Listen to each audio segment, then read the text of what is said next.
அன்புடன் வணக்கம். அண்ணா எம்ஜிஆர் மகான்கள் கழகத்தின் மகளிர் மாநில செயலாளராக ராணி அவர்களை இன்று முதல் அண்ணா எம்ஜிஆர் மகான்கள் கழகத்தின் மாநில செயலாளராக நியமிக்கப்படுகிறேன். கழக நிறுவனர் பொதுச் செயலாளர் BSNL ஆர் ராஜா இவர்கள் இன்று முதல் தமிழ்நாடு முழுவதும் மகளிர் ஆண்கள் அனைவருக்கும் அவர்கள் பொறுப்பு வழங்கப்படலாம்.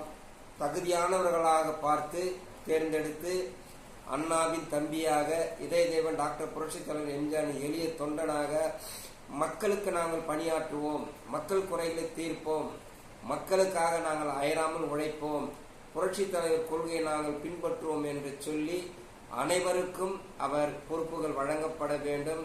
வருகின்ற 2026 மாபெரும் எழுச்சி உண்டாக்கப்பட வேண்டும். இதுதான் அண்ணாவின் ஆசியுடன் இதய தேவன் டாக்டர் புரட்சித் தலைவர் எம்ஜிஆர் ஆசியுடன் நாம் மாபெரும் எழுச்சி உண்டாக்க வேண்டும் என்று சொல்லி மாநில மகளிர் செயலாளர் அவர்களை அண்ணா எம்ஜிஆர் மகான்கள் கழக நிறுவனர் பொதுச் செயலாளர் வாழ்த்துகிறேன், பாராட்டுகிறேன். வாழ்க அண்ணா நாமம், வாழ்க புரட்சித் தலைவர் எம்ஜிஆர் நாமம்.